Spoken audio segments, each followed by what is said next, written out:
So that if our prime minister, acting prime minister today, travel to Russia and have handshake with Putin, only handshake, I tell you, Nigerian jet armor tank police will disappear in Biafra land within 48 hours. Just give it a try. No matter how darkness tries, it can never trample over light. Yes, I can see the sinister agenda of the Nigerian government.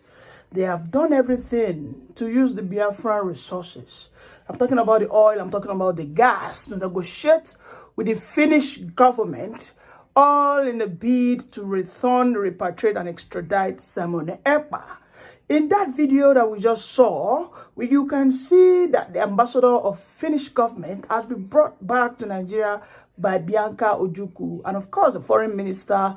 They have been able to have this political conversation, and of course deal.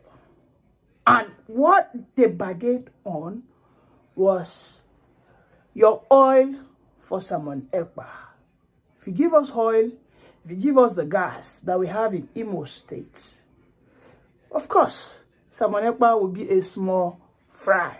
Now, it is left for us to see if this is another scam, or maybe Finnish governments are now planning to compromise and betray their own citizen. But who am I to undermine or to doubt that the West will betray a Simon Ekpa? Let me tell you one thing. The West, this includes the United Kingdom, the United States of America, and of course the European Union, has always been known to kick the black man under the bus for their own selfish interests.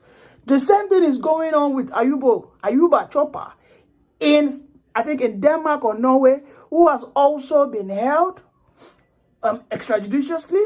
They keep extending in his court case. Now they are talking about extraditing him also back to his own homeland. Now, the West have one thing. They do not play with their own personal interest. One of the mistakes that must be corrected urgently is for the Biafrans, cabinet members, to start looking for a better ally. And I'll give you an example of those who have moved away from the Western powers and they have moved to new, better allies, and today they can see themselves being liberated and emancipated. The Biafra struggle has always had the United States of America as a hope, as a beacon of hope, as a voice that can help them achieve this freedom for over 10 to 14 years. But has there ever been a time that America came through? After my investigation, I found out that the America will never betray United Kingdom. This simply means that America will not interfere in the affairs that protect the interest of the British Empire. Likewise, the British Empire will never interfere in any business deal, whether legitimate or illegitimate, of the affairs of America that protects and, of course, that continues to suit and feed the interest of the Americans. So what is happening today now is, as a Biafran, wherever you are in the world, now is the time to voice out to the cabinet members of the BRGIE, whether you are in the camp of Oge. I know there are so many allegations against Orabueze. Now, specifically to those who think they are on the right path in the Biafran government, now is the time to look towards the East. Now is the time to look towards the Russian powers. And you know, I said I was going to mention some people who have left the West, who today are now with the East and can see that they are being liberated. They are breathing in fresh air. For example, you can see the AES, Alliance of the Sahel. These are the people of Burkina Faso, the people of Mali, and then the people of Niger Republic. Over the years, for nothing less than 50 to 60 years, these people were being manipulated. They were being emasculated. In fact, they were being exploited by the French colony. A French colony is a member of the Western powers. They are allies. Why is it that America never for one day called France out that, oh, come on, you guys are exploiting these guys far too many? Why is it that France, United States of America, and you know how powerful they are, how is it that they have never for once called France the shady deals France has been carrying out in Congo? Look at the genocide. Look at the waste of life going on in Congo today. Look at what is going on in Mali. Look at what is going on in Niger. Not until the recent time, within the period of 2021, 2022, when we had wave of revolutionary leaders taking power from corrupt, democratically elected stooges, French stooges, when the likes of Ibrahim Traore, Assimi Goïta, when all of them, and Tiani, when all of them took power, you can see now that Russia is protecting their interests. Russia will not watch the French army to come back and start stealing their resource, because they know that Russia does not joke with their allies. Yes, this is why you see that America cannot just wake up one day and say they want to go and invade Iran. Who born their papa? They can't, because it is fire for fire. It is nuclear bomb for nuclear bomb. You going to go into my own friend's compound? So now is the time for the Biafrans to see and understand that idol that they worship, when they favor you, it is better you just jettison it and throw it far away inside the bush and look for another idol. In this instance, the Biafrans have so much believed in the United States. But as it were, the United States today are only after their own interest. They do not really care about your interest. I, as a Biafran supporter, will advise my Biafrans that now is the time to look to the east. Just as the name implies, the rising sun from the east, Biafra. Your support lies in the east. Your support lies with the Russians. It lies with the allies of Russians, the likes of BRICS, China. If Biafra are ready and serious, they must pally up, because Finnish government, as it stands now, have compromised. Let us listen to the voice of Biafra. So that if our prime minister, acting prime minister today, travel to Russia and have handshake with Putin, only handshake, I tell you, Nigerian jet, armor tank, police will disappear in Biafra land within 48 hours. Just give it a try. That only handshake only will put them off. But I don't know why our leaders are afraid or don't want to look towards that area. I don't know, from the time of Ojukwu to Wazirike, nnamdikanu, our prime minister, and now at APM, most of us have shout and shout. It is better we are slave to the, what do you call it, Russia, if that is what they're going to call it. Let us go to and be slave to Russia than to remain in the condition we are today under Nigeria, British and Europe. It is more better to be a slave to Russia. If that is the language, I will put it. Hello, Yeah, I'm hearing you. because I'm enjoying what you're saying. You see, the truth is, we have tried the West. We have not tried Russia before. We want to try. We want to try them.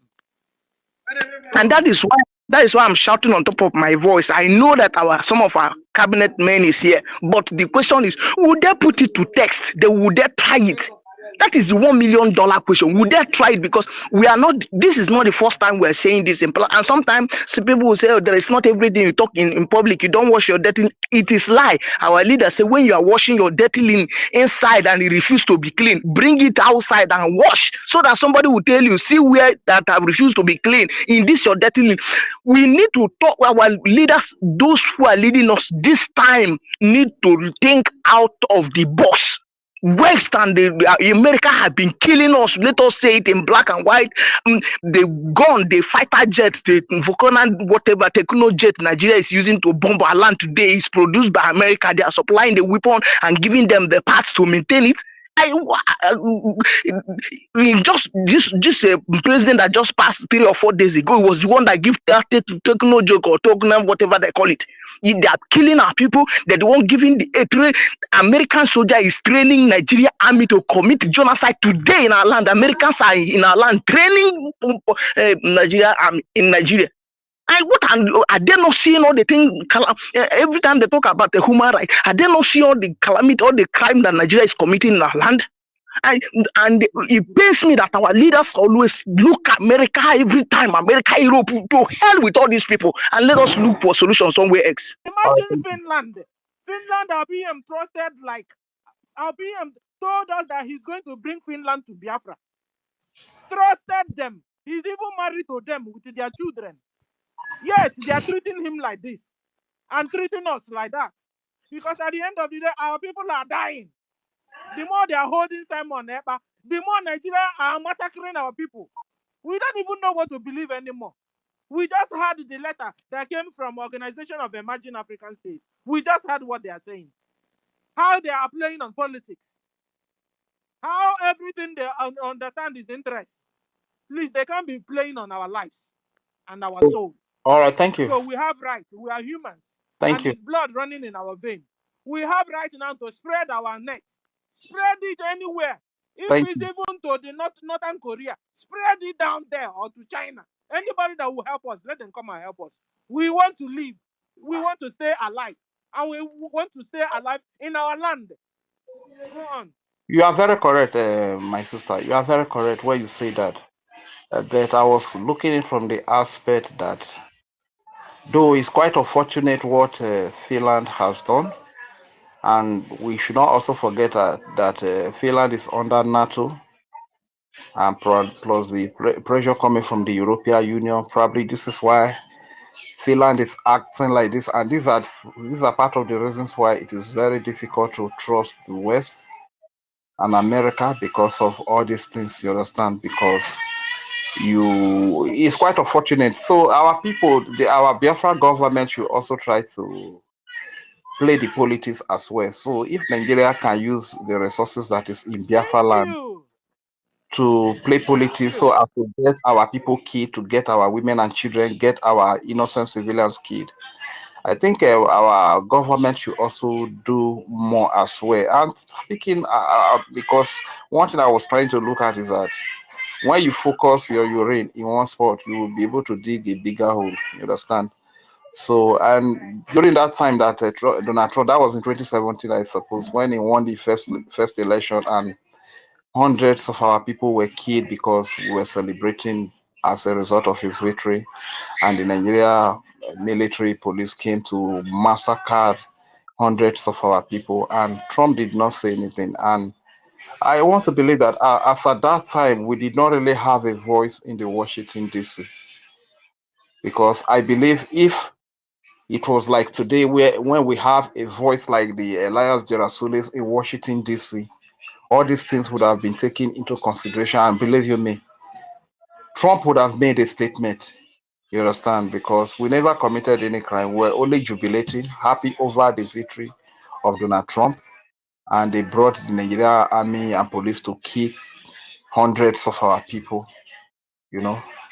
So I just want to, the West, especially America. Yeah? Sorry to interject. Can I ask you a question? Go ahead, sir. Our people were butchered for celebrating Trump's victory in his first election, right? Yes. What was Trump's reaction? Yeah? How did Trump react to that? Okay, Trump did not react in the sense that we did not have a voice in Washington, D.C. And I believe you me, the narrative that Nigeria put out there, the media that we even have today now, it was not like that as of then, too. You understand? So Nigeria is going to put out their own narrative that Trump might not really know what happened at that time. So if we had a voice... my question is not finished yet. The last one. If it was in Israel or in the Middle East Asia or in Eurasia or in Europe, that thing happened. Do you believe that Trump will react or respond? And that place. Those are places where the news is not suppressed. Unlike Nigeria here, where the news is suppressed. You see what happened with their rights news journalists, how they try to suppress Biafra. They cannot air their views. So whatever happened within the Biafra territory, Nigerian news media will make sure that they suppress it. So Trump might not, don't even be surprised that Trump might not be aware that such a thing happened. That during, because some Biafrans were celebrating because of his victory, and Nigeria police and army came to massacre hundreds of young men and young women because they were celebrating the victory of. My brother, it will shock you that Trump is not even aware of it because of the way they suppress the news. Yeah, you understand? This is why I'm saying that if at that time we had a voice in Washington D.C., like we have in the lobbyists of today, the story will not be the same. Trump will get to hear about it. What makes you think that the Biafra Republic government in exile, the acting prime minister, and some members of the Biafra Republic government in exile were invited to the inauguration of Donald Trump? It's because of the awareness that the lobbyists have been able to create in the White House in Washington D.C. You understand? So today we have a voice in Washington D.C. that can tell our story. Wait 1 minute. Sorry, dear. Nkiru. Okay. Please remove people who have spoken. There are over 8 people who are requesting. Those people. Yeah, I'm removing them. Nobody. Everybody wants to speak here. There's nobody. Stella, 3 minutes, please, mommy. Please. Today, I don't even want them to be in a haste. I want to, if anybody is making points, we will allow them to speak. Because what we are talking today is touching heart. We don't need 2 minutes because you wouldn't allow them to land and then you remove them. Mercy, don't come. Understand? The only thing is that all of you that are on mic, please, when you're speaking, remember that people are waiting for you. But I don't want to give you time. Today, I need people co-hosts. All right, thank you. Make sense. If you're not making sense, we'll collect our mic back. So university, did you get me? Hope you got my point now. Yes. Thank you very much. I'm getting your point, but yeah. But you didn't answer the question. Let me answer it for him. What a wonderful question, the anchor of this great platform. First and foremost, I want to say, Simon Ekpa has come out to say, or has outlined countless times that he said that the Nigerian government cannot win Biafra with a barrel of gun for the second time. Now when he said that, see, Nigerian government cannot win Biafra with a barrel of gun, it means that nobody needs to die for them to exit Nigeria. Now, Ojoku fought Biafra in a different dimension. Now, nnamdikanu did it via his own dimension. So Ekpa is taking it globally. And now, we've seen world body recognize Biafra. We've seen the UN and then some other global body have come out to endorse the Biafra struggle. So kudos to him, it is a plus. Some persons have come out to say that Simon Ekpa should be discredited, the likes of Ohanes Edigbo and that of the Southeastern governors. But my question is that you said Simon Ekpa should not be taken serious. Then who should be taken serious? The government who is not willing to protect our people? Is it the people who have refused to speak up when the Igbo man has been marginalized in the country? Is it the same governors who have become a tools in the hands of their Fulani master? So for you to even have a character like Simon Ekpa and nnamdikanu to have come out to say enough is enough, that we are tired of this contraption called one Nigerians. It shows that these people have this mindset that, see, they can no longer be the slave. So for him to have even gone as far as to hire lobbyists that will speak on behalf of Biafra in the world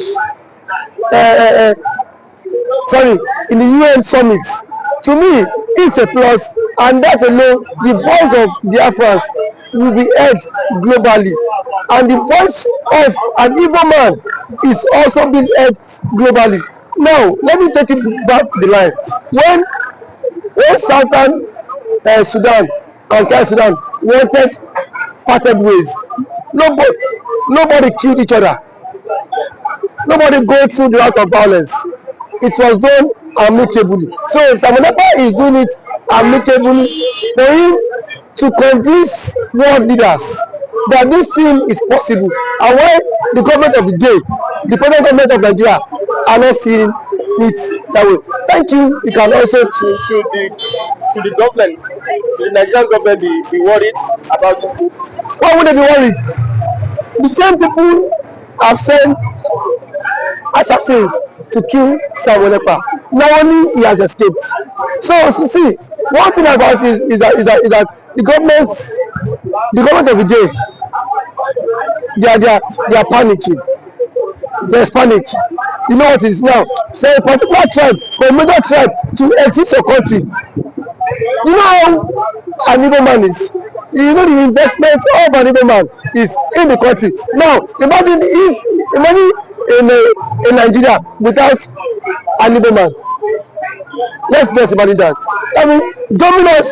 That means the Hausa man would now dominate virtually every government perspective in Nigeria. So now the reason why the Igbo man is still believe that's Nigeria is because the Igbo man is still in the contraption called Nigeria. And eventually, if the Igbo man leaves, my brother, the Yoruba man will know the true meaning of Nigeria, and then we now know who owns Nigeria. Just like what Angwabula said, he said they are not scared of the Igbos parting, exiting Nigerians. That was what he said. He said they are not scared. Indirectly, that means the other tribe would not have sense of belonging in the country.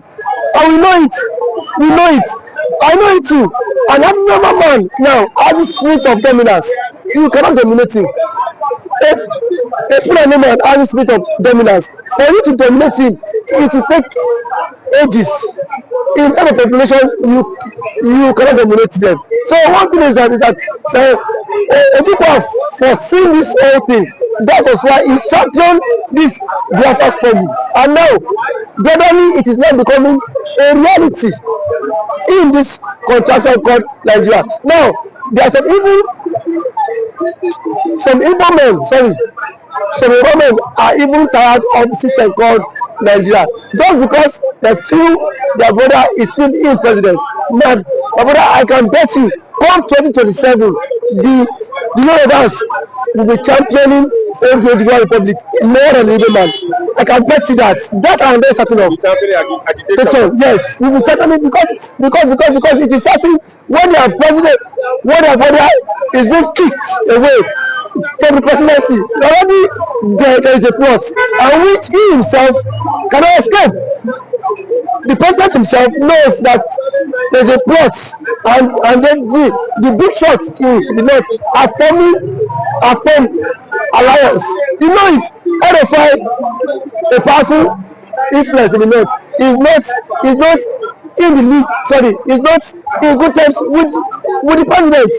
And now nobody can take that factor. What RFI did. Or see that made President Tinubu emerge as the president via his own influence. And then we have also the likes of Angulai, which is the chairman of the Northern Order Forum. He said post-election that the Northern Order Forum supported Tinubu, but come 2027, Tinubu will not get their support. So what does that mean? Now if the average Northern person is not given the vote, now where will they get the vote? It should come by 2027.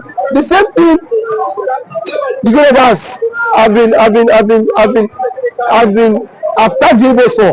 Now they will be the master mind of it, because I can bet you by 2027 Yoruba will stop. And that's the slogan that will continue to trend, is that we are tired of the country, we want to follow the suit of the Igbo man and exit the country. And then the government now will not take them, tag them for being unserious, because now that the government is championing for the exit, we are saying the government is not serious. Yeah, there are claims that the government is not serious, but I can bet you when the system will also catch up with you, then you will know why the government has been championing to exit.